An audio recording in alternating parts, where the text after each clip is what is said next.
digagas, udah kita bentuk ketua IKAPMI. Siapa yang jadi ketuanya ini? Sahabat rongsoan itu banyak itu nama-nama. Ketua pertamanya itu adalah Mas Suud. Jadi gerakannya itu filantropis, tapi ada dampaknya terhadap ekonomis.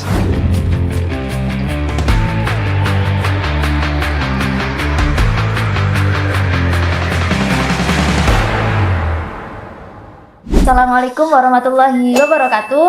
Kali ini saya Aska Kotrunada, host pada podcast kali ini, yang mana kita akan bahas mengenai sejarah dari Cendekiawan Al-Faruq atau IKAP PMII Rayon Radikal Al-Faruq.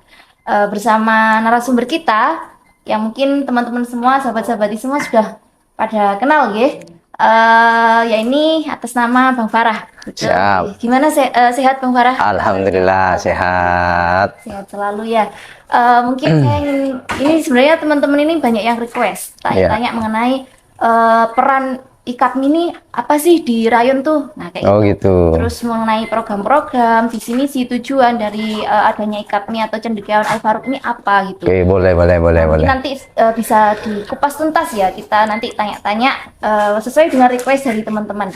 Oh, berarti teman-teman banyak yang request tentang IKAPMI itu? Ya, betul. Oh, ya, alhamdulillah. Mungkin teman-teman yang ini, yang baru PKD kemarin. Itu banyak yang bertanya-tanya, ini Cendekiawan itu apa sih? Oh iya, Nah, siap. Mungkin sebelumnya saya yang tanya, ini kesibukan Bang Farah ini apa kali ini? Kalau sekarang kesibukannya ya sama seperti yang dulu-dulu lah. Saya kan tetap ngajar. Meskipun nggak ngajar kan saya tetap kuliah karena sebagai salah satu tugas diberikan oleh kampus, tugas belajar. Saya kebetulan masih ngambil program S3 di UB gitu. Wow, sangat ini ya teman-teman. Ya. Mungkin sebelum kita menuju ke pembahasan utama kita, mungkin jenengan bisa sedikit menceritakan nih awal bagaimana berada di Faruq. Oh, berada di Faruq. Mulai dari angkatan berapa, terus gabung di sini bagaimana gitu. Sebenarnya saya masuk PMII dulu itu secara tidak sengaja, ya kan, secara tidak sengaja masuk PMII itu karena dulu saya juga masuk ke kampus nggak ngerti apa-apa berkaitan dengan organisasi kemahasiswaan itu, saya nggak paham. Yang penting tujuan saya itu ya kuliah aja gitu. Cuman lambat laun di situ ada senior waktu mondok dulu di Madura. Kebetulan dia kenal kan sama saya.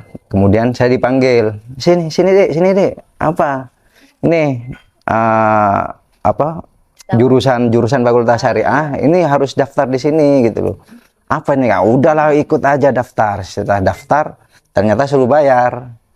Setelah suruh bayar, waduh Kak, kebetulan uang saya ini nggak kurang. Saya bayar dulu aja sedikit ya. Akhirnya waktu itu saya bayar 10.000 dari uang pendaftaran 30.000 waktu itu. Jadi saya bayar 10.000, 20.000-nya nanti aja Kak ya. Ya wis nggak apa-apa, yang penting kamu ikut daftar di sini. Ya lambat laun ternyata itu adalah PMII gitu loh, PMII Al-Faruq. Tapi setelah perjalanan saya merasa bahwa Al-Faruq itu telah memberikan banyak hal lah tentang ya baik itu tentang akademik, terus berkaitan dengan bagaimana kita membangun relasi dan komunikasi itu, saya merasa bermanfaat sekali lah di organisasi itu, seperti itu. Baik.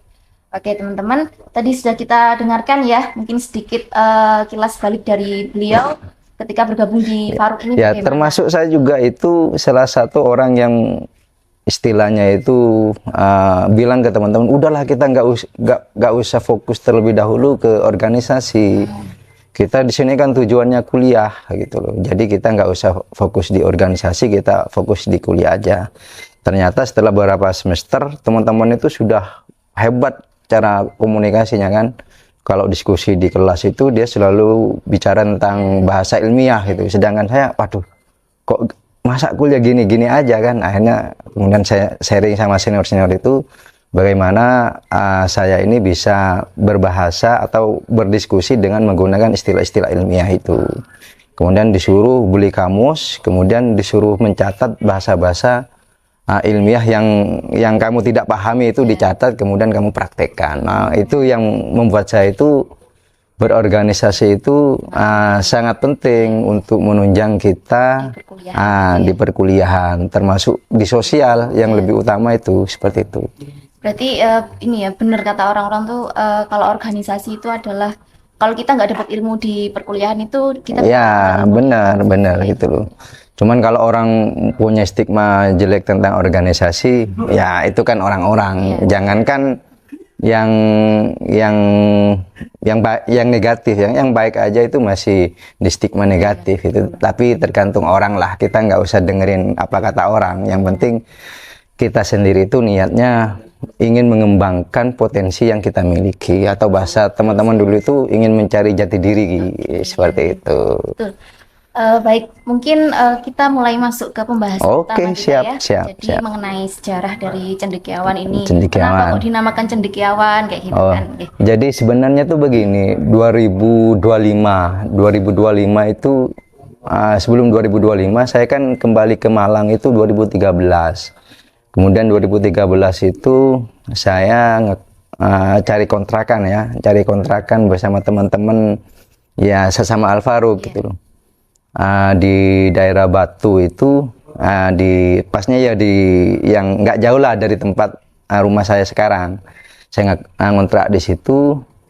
Kemudian banyaklah teman-teman itu masuk main ke sana itu setiap malam itu mesti rame gitu. Sampai dibilang wah ini ada rayon tandingan gitu.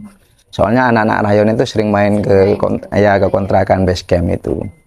Dan lambat laun ada salah satu sahabat itu yang ngomong, Bang, gimana kalau kita itu membuat temu alumni gitu loh. Soalnya kalau temu alumni yang sebelum-sebelumnya itu kan dilakukan di-handle langsung sama rayon kan. Dan itu kegiatannya, acaranya sangat sederhana itu. Yang datang cuman itu aja gitu. Akhirnya saya berinisiatif gimana kalau kita mengadakan temu alumni tapi dengan catatan tidak boleh dilaksanakan di lingkungan kampus. Kita harus cari villa atau hotel yang bisa mengakomodasi semua alumni gitu loh, kader-kader yang ada gitu loh. Wah, itu menarik, Bang. Ayo kita gagas itu. Cuman gini, sebelumnya kita masuk ke sana kita data dulu nih IKMI yang sepuh-sepuh, kita nanti suan, kemudian kita menyampaikan gagasan kita untuk mengadakan temu alumni. Nah, akhirnya kita ketemu dengan Mas Basit Lumajang. Kemudian kita menyampaikan kepada beliau, dan kebetulan beliau itu sangat antusias mendukung. Wah, ini sangat bagus itu loh. Kalau gitu dari dulu itu sebenarnya saya pengen rindu gitu kepada sahabat-sahabat yang sudah lama nggak pernah ke Malang, nggak ketemu. Ayolah, saya mendukung itu segera dilaksanakan. Akhirnya 2015 itu hanya ketua strukturnya kepanitiaannya nggak banyak waktu itu, paling nggak 5 orang 10 orang lah. Ada sahabat Lutfi, Kesun, Faik, terus PW, Kesun, nah terus sahabat-sahabat yang ada di kontrakan itu. Akhirnya kita mensosialisasikan bahwa akhir 2015 kita akan mengadakan temu alumni. Terus kita bantingan istilahnya itu, wih saya 500, saya 1 juta, saya gini. Akhirnya terkumpul pada waktu itu kurang lebih sekitar 30-an, kemudian kita nyewa villa di Batu, karena waktu itu kan saya kalau dilaksanakan di kampus feel-nya kan kurang dapat gitu kan, dikira nanti acaranya nih nggak niat gitu. Akhirnya kita nyewa tempat di Batu, meskipun kita melunasi tempatnya itu kita pinjem. Ya biasa kalau di organisasi di Faruq itu kita diajarkan yang penting kita punya tekad dulu, untuk urusan sembarang itu kita nggak usah pikirkan terlalu dalam seperti itu. Yang penting kita optimis bahwa acara itu sukses seperti itu. Berarti sebelum adanya gagasan acara itu apakah udah ada kayak kumpulan-kumpulan atau kayak gimana? Nggak ada, kita spontanitas saja, karena kita melihat begini, tujuannya juga temu alumni itu sebenarnya kita kan ingin mendata, karena kita melihat kader-kader Al Faruq itu kan sangat potensial, hebat-hebat lah gitu loh. Yang awalnya di kampus itu nakal, setelah pulang itu banyak yang jadi kiai, banyak yang jadi pengusaha, terus banyak yang apalah jadi politisi dan sebagainya, meskipun background latar belakangnya itu beda gitu loh. Tapi setelah dia bermasyarakat, wah itu sangat berubah 90 derajat, 180 derajat lah berubahnya itu. Nah, di situ kita melihat kalau seandainya kita bisa mensinergikan antara sahabat-sahabat di daerah ini kemudian jadi satu, betapa menjadi kekuatan lah. Kemudian nanti semisal ada masih kader setelah lulus itu kan kita mesti bingung kan, kita kemana komunikasinya, akhirnya arahnya kemana, akhirnya kita mencoba untuk mensatukan itu supaya bisa sinergi antara satu dengan yang lain. Hanya ya 2015 itulah yang kemudian melahirkan gagasan untuk membentuk ketua IKAPMI. Seperti itu. Itu mungkin sekilas juga sejarah terbentuknya ketua IKAPMI pertama itu di temu alumni pertama di 2015. Seperti itu. Berarti 2015 itu ini ya momen sangat momentum. Iya, momentum untuk membangun, untuk mempersatukan, untuk mensinergikan kader-kader Al Faruq itu, seperti itu. Berarti lalu setelah pemilihan ketua IKAPMI ini gimana kok bisa jadi namanya cendekiawan? Begini, kan pertama setelah kita istilahnya tapak tilas itu kita ngobrol nostalgia lah, kita ketemu dulu di rayon itu ngapain, dan itu saya melihat semua beban dari pengurus-pengurus rayon, dari warga rayon yang masih kuliah itu sangat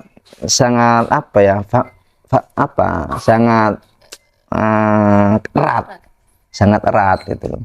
Terus itu digagas, udah kita bentuk ketua IKAPMI, siapa yang jadi ketuanya ini, dipilih, akhirnya ketua pertamanya itu adalah Mas Suud, Mas Suud Fuadi, sekarang kan dosen juga di UIN gitu loh. Ketua rayon ya, mantan ketua rayon. Mantan komisariat, ketua komisariatnya itu loh. Jadi Mas Suud itu ketua IKAPMI Al Faruq pertama yang ditunjuk secara aklamasi dalam forum temu alumni itu. Nah, karena IKAPMI Syariah atau IKAPMI Al Faruq itu kan secara legalitasnya itu tidak diakui, maksudnya kan secara jenjang ya, itu kan tidak ada. Yang ada itu hanya IKAPMI UIN, IKAPMI Malang secara umum. Ya kalau di Universitas UIN ya di UIN, di Syariah di fakultas itu nggak ada.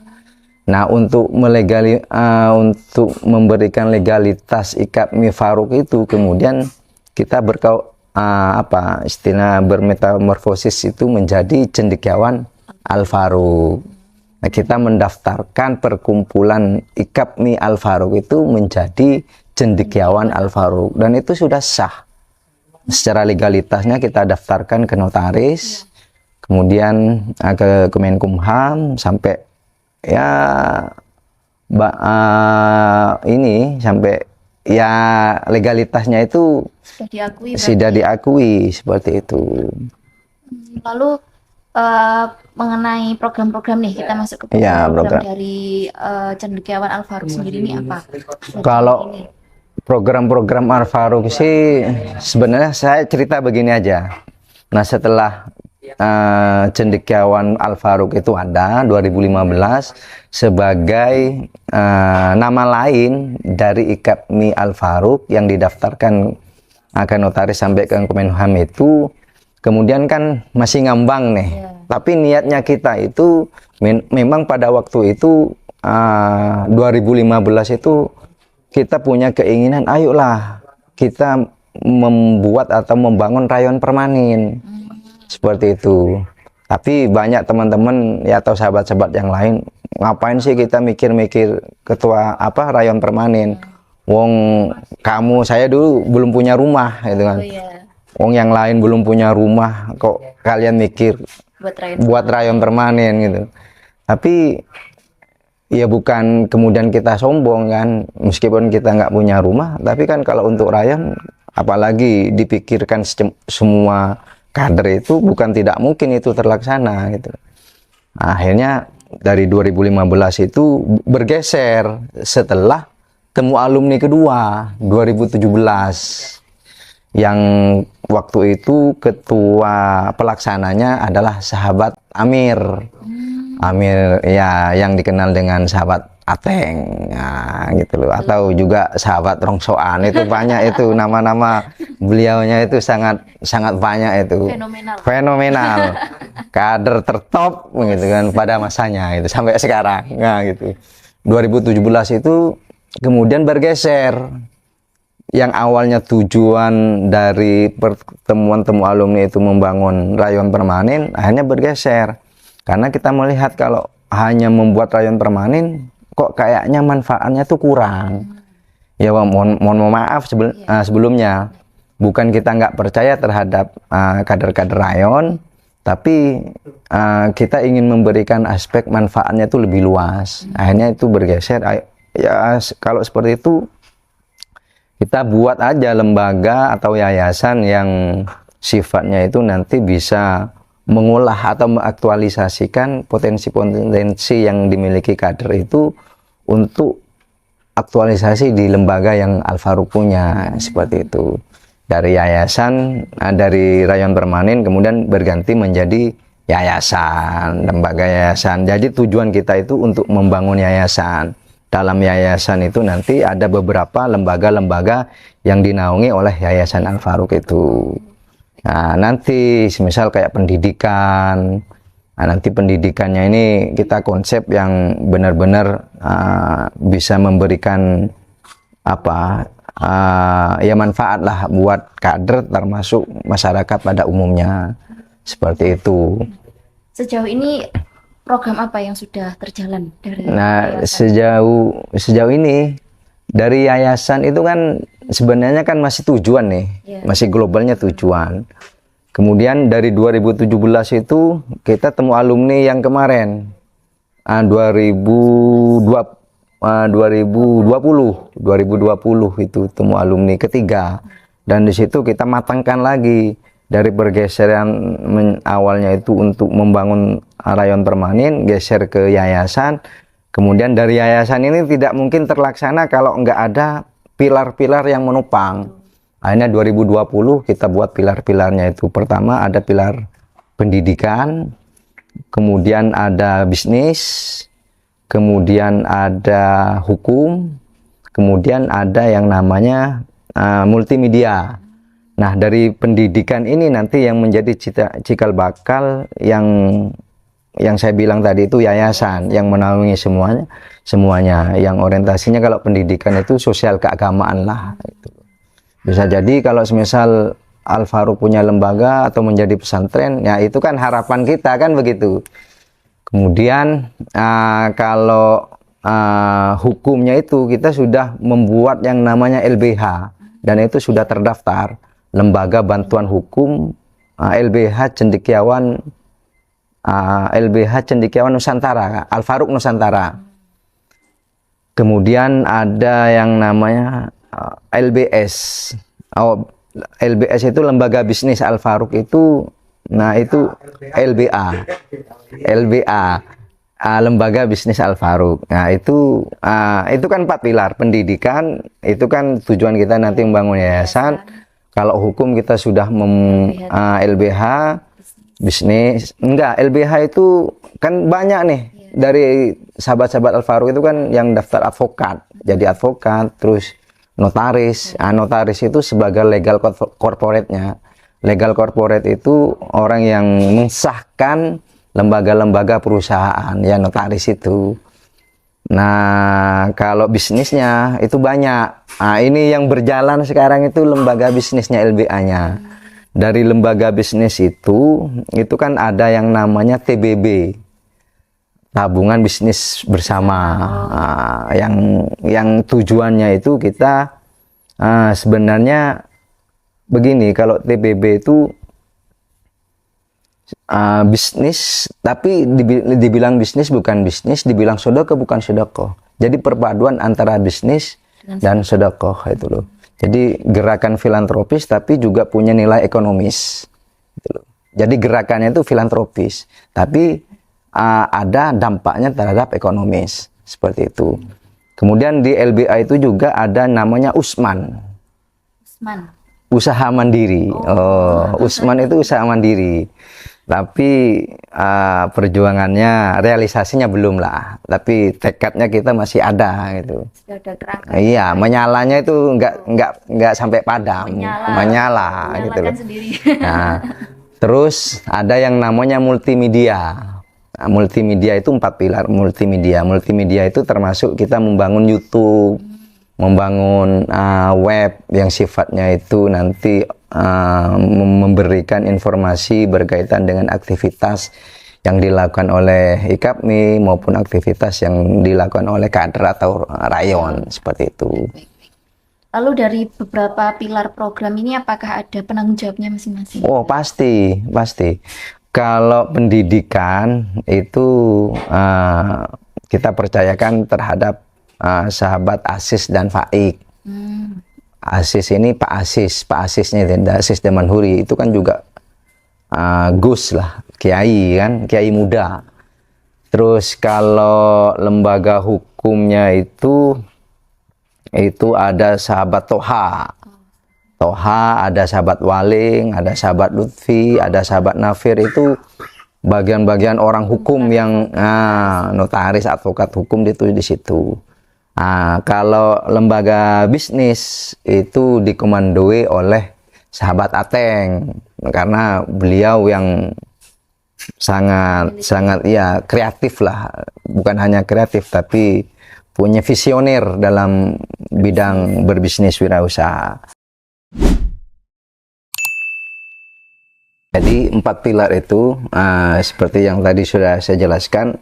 Untuk yang lembaga bisnis itu dihandle langsung sama sahabat Ateng ya, karena sahabat Ateng itu orang yang punya visioner yang bagus, kreatif. Selain juga kreatif juga punya visioner lah dalam usaha bisnis itu. Nah sekarang oleh sahabat Ateng itu dari lembaga bisnis itu ada menelurkan beberapa produk ya. Di antaranya itu adalah TBB, tabungan bisnis bersama. Kemudian ada kemitraan berbisnis. Jadi mitra bisnis itu IKAPMI yang punya usaha, kemudian pengen mengembangkan dunia bisnisnya itu, kemudian daftar menjadi mitranya LBA ini gitu loh. Kemudian nanti ke depannya juga kita mau buka usaha sendiri yang dinamakan tadi Usman itu, usaha mandiri. Usaha mandiri itu nanti yang akan dikembangkan oleh LBA yang kemudian menjadi usaha tetapnya lah, seperti itu. Nah, kalau multimedia sendiri itu dulu sih kalau multimedianya dipegang oleh sahabat Rais. Cuman sahabat Rais mungkin banyak kesibukan sehingga masih belum konsentrasi kurang fokus. Ya, kurang fokus di IKAPMI, sehingga nanti mungkin kita akan mengalami perubahan. Dan alhamdulillah sekarang kita dibantu oleh generasi-generasi muda Al-Faruq, termasuk salah satunya Mustaqbal yang telah mensupport. Nah, bukan men-setting, dia mensupport kita. Artinya support itu saya sama Amir kemudian diskusi bagaimana multimedianya ini, YouTube-nya kita hidupkan kembali. Kemudian kita konfirmasi ke Mustaqbal, ternyata alhamdulillah Mustaqbal siap, sahabat Mustaqbal siap untuk membantu. Kemudian kita dikasih pretelan ini Pak yang harus dibeli lah. Sehingga di situ kita termotivasi juga, karena kita juga disupport, kita termotivasi. Alhamdulillah, mudah-mudahan ke depannya kita terus bisa konsisten, dan dari multimedia ini bisa melahirkan pabrik gula. Pabrik gula kok bisa, Mas? Pabrik gula itu begini.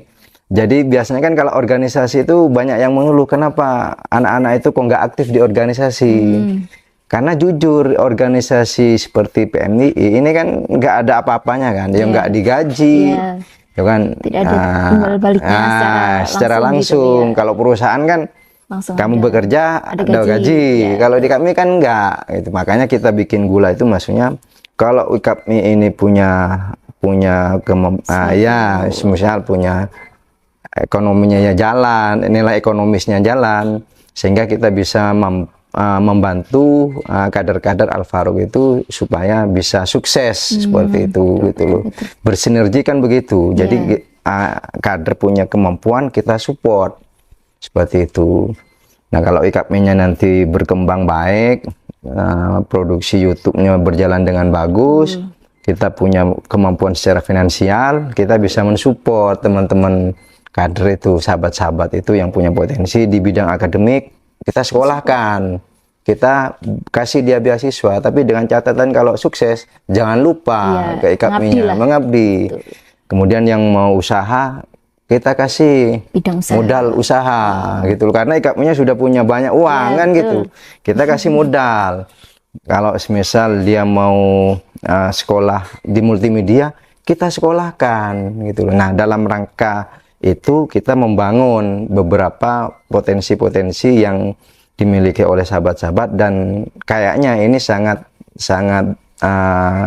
sesuai dengan perkembangan zaman hari ini. Teknologi media itu kan sangat penting ya, sangat penting itu sangat bermanfaat dan menghasilkan nilai ekonomis seperti itu. Apalagi kan membahas masalah media di tahun-tahun ini kan kayaknya memang lebih ini ya, untuk penghasilan di bidang media itu lebih tinggi daripada yang lain. Sekarang teman-teman itu butuh apa aja di era sekarang itu sangat cepat.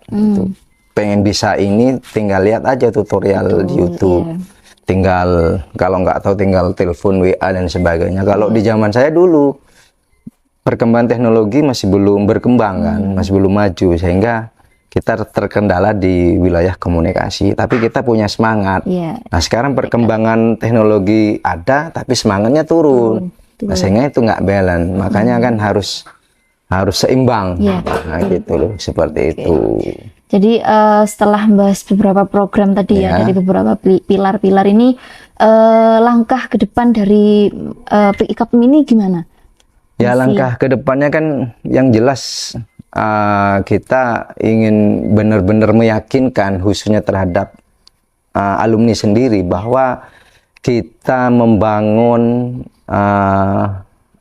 tujuan IKAP itu bukan secara pribadi, tapi untuk kemaslahatan bersama rayon IKAPMI, apalagi umat dan masyarakat seperti itu.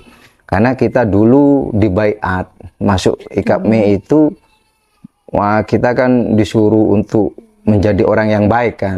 Kalau tujuan IKAPMI itu memperbaiki sistem yang tidak baik, seperti yang kurang baik. Nah, sehingga mudah-mudahan dari awalnya kita temu IKAPMI yang tidak yakin terhadap kita, itu menumbuh keyakinan terhadap kita, sehingga dari keyakinan menumbuhkan rasa kesadaran dan rasa kepemilikan terhadap IKAPMI.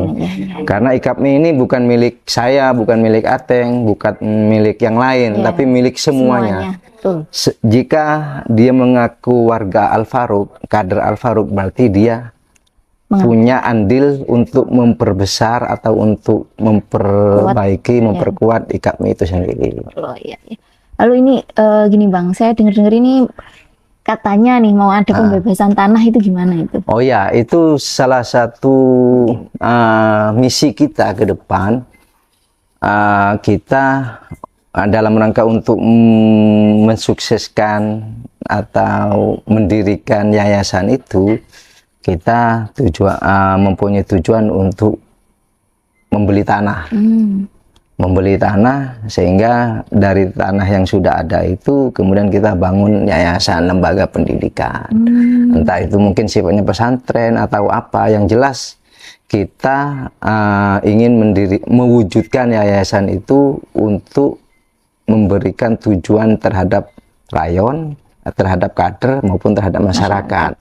Seperti itu. Dan perlu kita digarisbawahi, semangat kita tidak berhenti terhadap pembebasan lahan itu, tapi bagaimana ketika pembebasan lahan itu sudah selesai, pembangunan itu sudah selesai, kita terus berlanjut nih, memberikan aspek kemanfaatannya itu gitu. Karena kan banyak nih, kita sudah bikin yayasan, bikin lembaga, setelah itu ditinggal begitu saja. Eman malah. Akhirnya kan cuman jadi gedung-gedung Iya. aja kan gitu loh. Tapi manfaatnya nggak ada. Mudah-mudahan kita meskipun lahannya sudah terbeli, lembaganya sudah terbangun, semangatnya terus Harus terbangun semakin meningkat seperti itu. Presentase nih dari proses pembebasan tanah ini berapa? Ya, alhamdulillah. Mungkin bisa di-spill dikit ya, lah. ya, alhamdulillah lah kita dari beberapa program kemarin kan, semisal dari TBB itu kan juga ada beberapa persentase dialokasikan ke sana. Jadi konsep TBB itu sebenarnya kan seperti yang saya awal tadi bilang, itu sedekah, gerakan filantropis, tapi ada nilai ekonomisnya. Semisal kita nabung di sana 1 juta misal, uang pokoknya itu nggak hilang selama 1 tahun, tapi setelah 1 tahun nanti kita mendapat nilai ekonomisnya, keuntungannya itu, plus juga kita mendapat bisa mensedekahkan hasilnya itu ke IKAPMI atau ke yayasan itu. Berarti nabung itu nggak malah kurang, malah nambah ya? Malah nambah, seperti itu. Nah, kemudian kemarin kita juga melakukan gerakan donasi. Donasi itu sifatnya yang kita terbuka lah. Jadi buat sahabat-sahabat mungkin yang sudah bekerja, yang sudah punya penghasilan, ataupun dia punya tekad lah. Kita kan kalau untuk sedekah itu jangan nunggu sukses. Betul, yang penting tekad. Kalau kita punya tekad, punya kemauan niat untuk sedekah, pasti ada jalannya. Nah, itu kemudian kita melakukan gerakan itu, alhamdulillah kalau nggak salah itu yang menjadi donatur itu kurang lebih 50 orang. Dari nilai variannya berbeda-beda ya, ada yang. Tapi kita memang batasi minimal 50.000 per bulannya. Ada yang, wih ini saya donasi 1 tahun ya, nggak apa-apa. Itu kan satu, kita melatih terhadap sahabat-sahabat itu untuk menjadi orang sukses itu kan lewat sedekah itu, seperti itu. Jadi ada yang 50, ada yang 100, ada yang macam-macam 1 juta, semuanya banyak. Alhamdulillah. Jadi saya merasa bangga gitu kan. Ternyata dari sahabat-sahabat Al Faruq itu sebegitu eratnya gitu. Jadi tidak menganggap bahwa organisasi itu sebagai aspek kepentingan aja, tapi nilai-nilai kekeluargaan, kebersamaannya itu sangat luar biasa. Seperti itu. Oke, ini terakhir nih Bang ya. Kita bahas mengenai hubungan antara kan mungkin ya kita ketahui lah dari IKAPMI ini kan awalnya kan sebelum adanya Faruq, IKAPMI Faruq ini kan ada IKAPMI yang se-UIN ya. Nah, hubungan dari IKAPMI Faruq sama IKAPMI UIN ini gimana? Ya. Bentar saya rokokan dulu. Boleh. Apakah mungkin ada sedikit program-program yang dilakukan bersama atau kerjasama? Ya, atau sebenarnya hubungannya sama halnya dengan rayon, dengan komisariat. Seperti yang awal saya tadi bilang, bahwa IKAPMI rayon itu tidak ada namanya lah. Jadi terfokus terhadap IKAPMI UIN. Nah, karena kan kita bagian dari mahasiswa UIN kan gitu. Jadi IKAPMI UIN. Nah, saya sendiri sebenarnya juga masuk dalam kepengurusan IKAPMI UIN sebagai koordinator di bidang fakultas, fakultatif gitu loh. Nah, hubungannya nggak ada, tapi kan namanya juga IKAPMI secara keseluruhan itu yo kayak PMI juga termasuk IKAPMI gitu. Kalau semisal nanti kita mau menjalin kerjasama dalam bidang tertentu atau podcast itu boleh-boleh saja kan, nggak ada batasan. Cuman kenapa kita melakukan akselerasi lah, semisal kita mendirikan lembaga hukum, kita mendirikan lembaga perkumpulan, lembaga bisnis, itu kan kita hanya ingin memfokuskan terhadap potensi-potensi yang dimiliki oleh Rayon Rikal Al Faruq, gitu kader-kadernya, sehingga dari situ siapa tahu dan mudah-mudahan ini menjadi kenyataan. Siapa tahu nanti dari kegiatan ini bisa mensukseskan seluruh kader Al Faruq, wabil khusus, wabil umumnya ya IKAPMI, maksudnya kader PMII secara umum dan secara luas lagi masyarakat Indonesia. Wa ala alihi wa sahbihi ajmain. Ahlinya dulu, sahabatnya dulu, baru semuanya. Ya. Kan begitu. Oke. Gitu. Baik sahabat-sahabati, tadi sudah kita dengarkan mengenai kita mengupas tuntas ya bagaimana IKAPMI berdiri, terus sejarahnya mulai dari visi misi, tujuan sampai dengan program-programnya.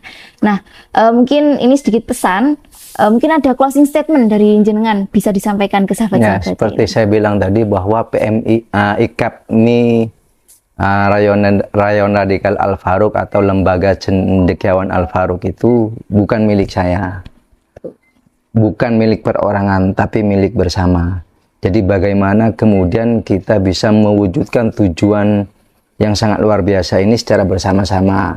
Jadi kesuksesan ini tidak bisa dilakukan oleh Bang Farah sendiri atau sahabat Ateng sendiri, tapi seluruh komponen atau kader atau alumni Rayon Radikal Al Faruq, sehingga tujuan itu bisa tercapai dengan sempurna. Baik, seperti itu. Terima kasih. Nah, sudah kita simak ya. Jadi beberapa kita simak mengenai perjuangan-perjuangan, khususnya para pendahulu-pendahulu pendiri Al Faruq, dilanjutkan oleh dari IKAPMI ini, perjuangan-perjuangannya itu mungkin sudah kita dengarkan. Maka dari situ mungkin dapat kita petik bahwasanya kita tidak bisa menganggap bahwasanya Faruq ini hanya milik perseorangan, tapi kita harus memiliki pemikiran bahwasanya Faruq ini milik bersama dan harus dikembangkan dengan tujuan yang bersama. Begitu.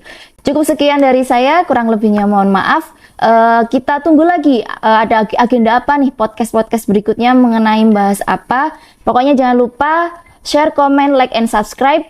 Kurang lebihnya mohon maaf. Wallahul muwaffiq ila aqwamit thoriq. Wassalamualaikum warahmatullahi wabarakatuh. Waalaikumsalam warahmatullahi wabarakatuh.